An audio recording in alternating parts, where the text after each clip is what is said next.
비용과 편익을 생각을 해보고 비용과 편익을 비교를 해서 사람들이 의사결정을 내린다라는 아이디어가 있는데요. 사람들이 대학을 갈까 말까 할 때 어떻게 선택을 할까? 에 대한 한 가지 답은 비용하고 편익을 계산을 해서 선택을 할 거다. 요새는 이게 좀 더 말이 그럴듯한 것 같아요. 요새는 정말 대학 안 가겠다는 사람들이 예전보다 많아진 것 같아요. 주변에서 보더라도. 그래서 대학을 가면 나한테 어떤 이익이 있고 대학을 가면 나한테 어떤 비용이 있는지를 따로따로 계산을 해서 편익이 비용보다 높으면 대학을 가고 편익이 비용보다 낮으면 대학을 안 가는 게 합리적이다라는 얘기이죠. 대학을 가면 뭐가 좋을까? 편익을 생각을 해보면 제일 먼저 중요한 부분이 아마도 대학을 갔을 때 소득이 높아지지 않을까라는 기대이고요. 대학을 가면 소득이 얼마나 높아질까? 그 한국인의 대학 전체 한국인 대졸자의 평균 연봉이 3천만 원 전후였던 것 같아요. 3천만 원, 3,500만 원 이 정도 됐던 것 같고요. 대졸자와 고졸자의 임금 차이에 대한 통계는 잘 나와 있습니다. 근데 차이가 있긴 있는데 물론 이게 대졸자와 고졸자가 똑같은 사람인지는 좀 의문이 있거든요. 그러니까 내가 대학에 안 가면 나는 대학에 갈 수 있었는데 안 가면 평균 고졸자의 소득보다 높을까 아닐까. 사실 이게 좀 불분명한 면이 있어서 이거를 그대로 대학 교육의 편익이라고 계산할 수 있는지 좀 불분명하긴 하지만 하여튼 숫자를 찾으면 찾을 수는 있고요. 그리고 실업률에도 차이가 좀 있을 수 있고, 한동안 전문대 졸업하면 실업률이 더 낮다고 했었는데, 최근에는 그렇지는 않은 것 같고요. 실업률 차이가 없으면 그냥 임금 차이를 대학 교육의 편익이라고 볼 수 있을 것 같고요.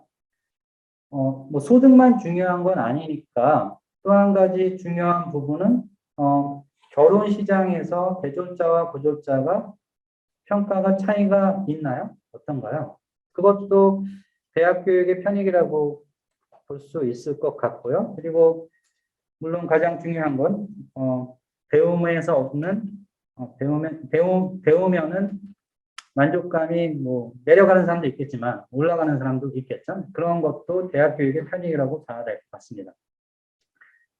비용 쪽은 계산이 오히려 더 쉬운데요. 4년간 등록금 등록금이 최근에는 전국마다 조금 다르기는 하죠. 한 학기에 400만 원 치면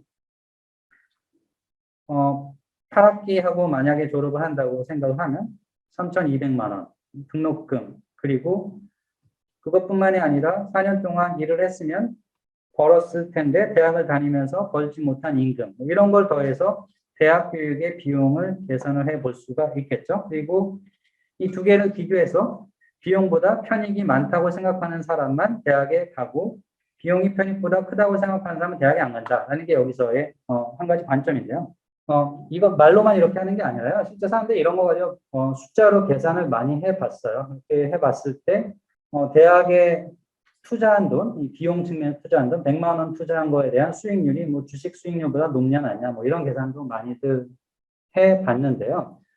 이게 어느 정도는 대학 진학률에 대한 설명력이 있는 듯합니다. 한국의 대학 진학률을 보면 뒤에 좀 얘기를 하겠지만 한국의 대학 진학률이 한때는 세계에서 제일 높았죠. 지금도 거의 세계에서 제일 높은 수준인데 80%가 넘었다 그러죠. 2년제 대학을 포함한 대학 진학률을 계산하면 지금 이게 조금 더 내려갔다고 하는데 한 70% 정도 됐던 것 같은데 이게 왜 이렇게 높아졌다가 내려갔을까에 대한 설명을 할 때 크게 높아진 건 대학 교육의 편익이 크게 높아졌기 때문이다. 대졸자와 고졸자의 임금 차이 및 기타 사회에서의 차별이 굉장히 커졌기 때문에 대학 진학률이 높아졌다라고 설명을 할 수 있는데 최근에 이게 조금 더 내려가고 있는 건 반대로 이 대졸자와 비대졸자의 차이가 줄어들고 있기 때문에 내려가고 있다라는 설명도 가능합니다. 아이를 가질까 말까를 선택을 할 때, 결정을 할 때 어떻게 결정을 할까? 여기도 비용과 편익을 생각을 해볼 수가 있겠죠. 아이가 생기면 어떤 편익이 있을까? 아이가 생기면 한 가지는 내가 은퇴했을 때 아이가 경제적으로 도와줄 수 있지 않을까? 요새는 모르겠어요. 이게 얼마나 가능성이 높은지 모르겠는데 예전에는 사회 전체 분위기가 자녀가 부모를 경제적으로 도와줘야 된다라는 게 강할 때는 이게 컸을 것 같은데 뭐 요새 이게 좀 약해졌겠죠. 아이가 있으면 심리적, 정신적, 정서적으로 만족도가 높아질 수도 있죠. 물론 내려갈 수도 있지만 개인 경험으로는 그래도 만족도가 있는 것 같아요. 그래서 편익은 이런 걸 생각할 수가 있고 비용은 출산 육아에 따른 뭐 실제 지출되는 비용도 있고 뭐 여성의 경우에는 육체적 고통도 여기에 들어갈 테고 그 외에 뭐 아이를 키우면서 들어가는 다른 심리적 기타 등등의 비용이 있다. 그래서 아이를 낳을까 말까, 첫째 아이를 가질까 말까, 둘째 아이를 가질까 말까, 셋째 아이를 가질까 말까를 결정하는데도 이 편익과 비용을 계산을 해보고 결정한다라고 얘기했던 제일 첫 번째 유명한 사람이 게리 베커라는 사람이 이런 얘기를 한참 했었고요. 게리 베커는 시카고 대학 경제학과 교수인데 1970년대에 굉장히 활발하게 활동을 했었고요. 80년대, 90년대에는 한국에도 뭐 많이 오고 그랬어요. 노벨상도 받았고. 그 사람이 이 얘기를 처음 꺼낸 게 이제 70년대 말 80년대 이때 이 얘기를 처음 할 때는 사람들이 뭐 이런 얘기까지 편익 비용 얘기를 꺼내나 뭐 말도 안 된다라는 반응이 처음엔 상당히 많았는데 그리고 그때는 뭐 이런 데 정부가 왜 관심을 보여야 하는가에 대한 인식도 비교적 낮은 편이었는데 최근에는 이게 정부한테는 굉장히 중요한 이슈가 됐거든요. 출산율이 내려가면서 이게 사회적 이슈가 되고 경제에도 중요하다. 그래서 정부가 적극적으로 여기에 개입을 해서 영향을 미쳐야 된다라는 데에 대해서 공감대가 확산되다 보니까 정부가 이런 선택에 영향을 미치려면 편익이든 비용이든 좀 바꿔야 되거든요. 편익을 늘리거나 뭐 비용을 줄이거나 하는 정책들을 만들어내야 된다라고 많은 사람들이 생각을 하기 때문에 이 문제에 대해서 편익 비용의 관점을 적용하는 것에 대한 거부감이 이제 거의 없는 것 같아요. 그래서 하여튼 이런 부분에서도 인센티브, 비용 편익 이런 관점을 적용하는 게 도움이 된다. 이 얘기를 하고 나서 특히 경제학 수업할 때 처음에 이런 부분들을 설명을 많이 하게 되는데요. 이제 앞에 제시한 이 예에서 볼 때 사람들의 의사 결정이 인센티브의 영향을 받는다 이런 말씀을 드렸는데 그런 거 했을 때 여기에 대한 한 가지 반론은 뭐냐면 나는 의사결정을 내릴 때 그런 거를 고려하지 않았다라는 게 반론이 많이 있어요. 그러면 대학에 올까 말까 결정을 할 때 아까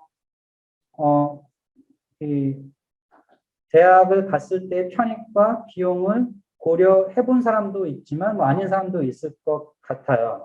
뭐 내가 대학 갈 때는 그런 거 생각하고 하는 사람이 거의 없었던 것 같은데 뭐 이런 수업을 하면서 학생들한테 물어보다 보니까 요새는 이거 다 따져보고 왔던 사람도 뭐 꽤 되더라고요. 그래서 개인차가 좀 있기는 하겠지만 자녀를 가질 때 비용과 편익을 고려를 해서 사람들이 의사결정을 내릴까요? 어떨 것 같아요? 뭐 그런 사람도 있겠지만 뭐 아닌 사람도 많이 있겠죠. 그래서 이제 그게 가장 큰 반론인데 여기에 대해서 어떤 얘기를 할 수 있냐면 앞에서 한 얘기는 사실은 사람들이 의사결정을 할 때 꼭 이걸 계산을 해서 뭐 비교를 해보고 그리고 나서 그러면 이렇게 해야겠다라고 의사결정을 내린다는 얘기는 아닙니다. 그 얘기는 아니고 그러니까 의사결정의 과정을 지금 묘사하려는 건 아니고요.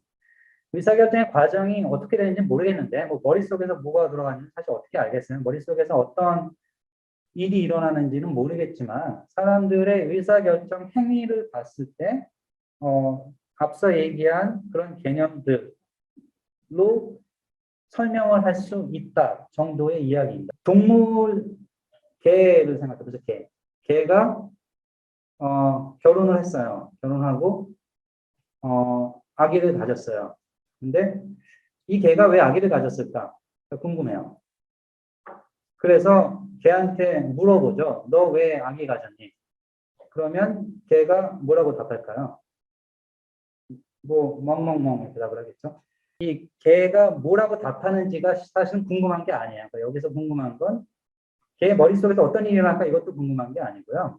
어떤 경우에 개는 아기를 많이 가질까? 라는 말을 하고 싶어요. 이 개가 어떤 과정을 통해서 의사결정을 하는지하고는 무관하게 개의 행동을 예측할 수 있는 이론을 만들고 싶다는 면에서 생각할 수도 있을 것 같고요. 그런 면에서 같은 사회과학이지만 사실은 마케팅 연구하는 사람하고 경제학 연구하는 사람들은 좀 많이 분위기가 다릅니다. 마케팅에서는 어떤 걸 많이 하냐면 포커스 그룹 이런 거 많이 하잖아요. 특히 소비재 회사 이런 데는 잠재적인 소비자를 이렇게 불러 앉혀놓고 이렇게 컨퍼런스 룸에 앉아서 이렇게 하면 물건 사시겠어요? 이 물건 왜 사셨어요? 물건 샀을 때 만족감이 어땠습니까? 이렇게 자꾸 물어보거든요. 그래서 사람들이 어떻게 자신의 의사결정을 설명하는지에 굉장히 관심이 많은데 경제학에서는 별로 관심이 없어요. 왜냐하면 안 믿거든요. 어차피. 나는 이러이러한 선택을 한 이유가 이거다라고 얘기해도 그게 진짜 이유인지 사실 알 수가 없거든요. 그래서 안 믿는 경향이 있습니다. 그래서 이런 모형에서 얘기하고자 하는 바는 실제 사람들이 어떤 구체적인 물리적인 화학적인 과정을 거쳐서 의사결정을 내리는지에 대한 얘기도 아니고 사람들이 스스로의 행동을 어떻게 설명하는지에 대한 얘기도 아니다. 편익 비용 얘기를 조금만 더 할게요. 편익하고 비용을 비교해서 편익이 비용보다 크면 뭔가 하고 아니면 안 한다. 이런 얘기를 했는데요. 그런 상황이 아니라 어떤 활동의 수준을 결정해야 되는 문제를 생각을 해보죠. 공부를 하려고 하는 하루에 몇 시간 공부할까를 생각을 하는데 하루에 1시간 공부하는 게 나을까? 2시간, 3시간, 4시간 이것 중에 하나를 고르는 상황이라고 해보죠.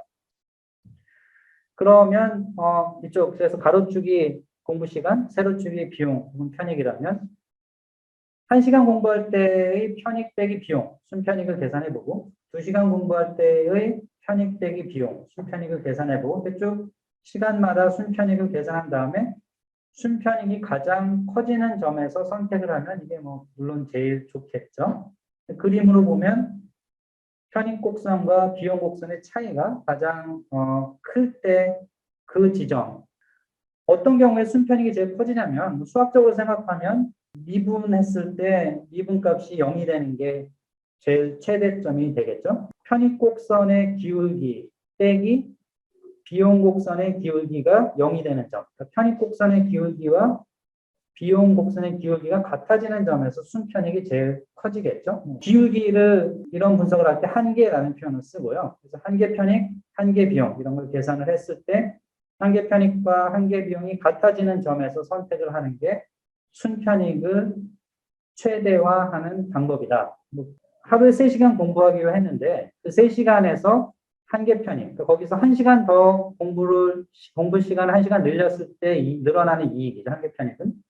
한계 비용은 1시간 더 늘렸을 때 늘어나는 비용이죠. 두 개를 비교해 봤더니 한계 편익이 한계 비용보다 크다가 그러면 3시간이라는 건 최적화 문제의 답이 될 수가 없겠죠. 왜냐하면 3시간에서 4시간을 늘리면 편익이 비용보다 많이 늘어나거든요. 그러니까 4시간을 늘리는 게 더 좋겠죠. 그래서 한계 편익이 한계 비용보다 큰 상황에서는 활동 수준을 높여야 된다. 반대로 한계 편익이 한계 비용보다 작은 상황에서는 1시간 늘리면 편익보다 비용이 늘어나니까 별로 좋을 게 없고요. 반대로 1시간 줄이면 편익보다 비용이 빨리 줄어들거든요. 그러니까 그게 더 유리하거든요. 그래서 이런 상황에서는 활동 수준을 줄여야 된다. 마지막으로 한계 편익과 한계 비용이 같은 상황에서는 안 바꿔도 된다. 그러니까 그게 유일한 최적 상황이다. 이렇게 얘기를 할 수 있겠죠. 그래서 이 개념을 실제 많이 활용을 해요. 지금 자녀가 3명이 있는데 넷째 자녀를 가질까 말까를 고민한다고 해보죠. 넷째 자녀를 가질까 말까 고민할 때 결국 편익과 비용을 비교를 하게 되는데 여기서 비교하는 건 한계 편익과 한계 비용이에요. 그러니까 4번째 자녀가 태어나면 나의 만족감이 얼마나 추가적으로 늘어나나 이게 한계 편익이고 4번째 자녀가 늘어나면 육아 비용이 얼마나 추가적으로 늘어나나 이게 한계 비용이죠. 이 두 개를 비교해서 4번째 자녀를 가질지 안 가질지 따져보겠다는 거죠. 여기서 강조하는 건 의사결정을 내릴 때 중요한 건 총편익, 총비용이 아니라 마지막 단위에 대한 한계 편익과 한계 비용을 비교하게 된다라는 아이디어를 여기서 강조할 수 있습니다.